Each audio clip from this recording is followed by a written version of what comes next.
प्यारे विद्यार्थियों, आज हम विकारी शब्द के दूसरा भेद सर्वनाम और उसके भेद पढ़ेंगे। प्यारे विद्यार्थियों, देखिए, सर्वनाम संज्ञा के स्थान पर प्रयुक्त होने वाले शब्द को सर्वनाम कहते हैं। संज्ञा की पुनरुक्ति न करने के लिए सर्वनाम का प्रयोग किया जाता है। पुनरुक्ति बार बार न लिखने के लिए सर्वनाम का प्रयोग किया जाता है। जैसे मैं, तू, तुम, आप आदि। सर्वनाम के भेद। सर्वनाम के 6 प्रकार होते हैं। नंबर 1, पुरुषवाचक सर्वनाम। नंबर 2, निश्चयवाचक सर्वनाम। नंबर 3, अनिश्चयवाचक सर्वनाम। नंबर 4, संबंधवाचक सर्वनाम। नंबर 5, प्रश्नवाचक सर्वनाम। नंबर 6, निजवाचक सर्वनाम। देखिए, पुरुषवाचक सर्वनाम। जिन सर्वनाम शब्दों का प्रयोग वक्ता बोलने वाला द्वारा खुद के लिए या दूसरे के लिए किया जाता है, उसे पुरुषवाचक सर्वनाम कहते हैं। जैसे मैं, हम, वक्ता द्वारा खुद के लिए, तुम और आप सुनने वाले के लिए, और यह, वह, ये, वे किसी और के बारे में बात करने के लिए आदि।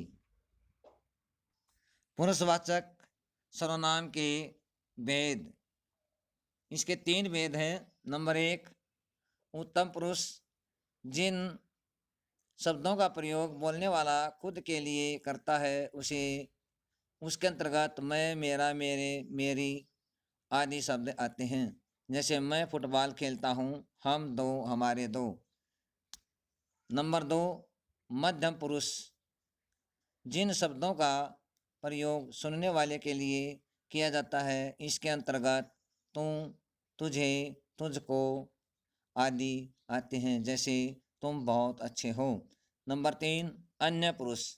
जिन शब्दों का प्रयोग किसी तीसरे व्यक्ति के बारे में बात करने के लिए होता है, इसके अंतर्गत यह, ये, वे आदि आते हैं।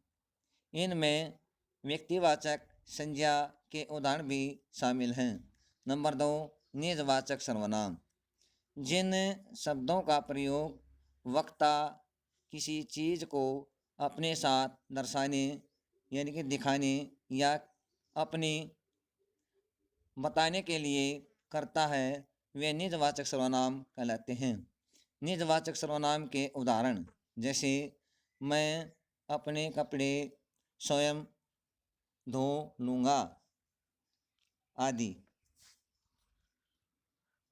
नंबर 3, निश्चयवाचक सर्वनाम।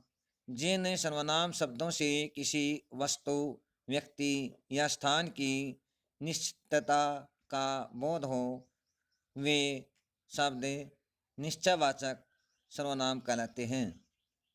जैसे यह, वह, यह कार मेरी है, यह मोटरबाइक तुम्हारी है आदि। नंबर 4, अनिश्चयवाचक सर्वनाम। जिन सर्वनाम शब्दों से वस्तु, व्यक्ति, स्थान आदि की निश्चितता का बोध होता है, वे अनिश्चयवाचक सर्वनाम कहलाते हैं। जैसे कुछ, कोई, मुझे कुछ खाना है, मेरे खाने में कुछ गिर गया है आदि। नंबर 5, प्रश्नवाचक सर्वनाम। जिन शब्दों का प्रयोग किसी वस्तु, व्यक्ति आदि के बारे में कोई सवाल पूछने या उसके बारे में जानने के लिए किया जाता है, उन शब्दों को प्रश्नवाचक सर्वनाम कहते हैं। जैसे कौन, क्या, कब, कहाँ, देखो तो कौन आया है, आपने क्या खाया है आदि। नंबर 6, संबंधवाचक सर्वनाम। जिन सर्वनाम शब्दों का प्रयोग किसी वस्तु या व्यक्ति का संबंध बताने के लिए किया जाए, वे शब्द संबंधवाचक सर्वनाम कहलाते हैं।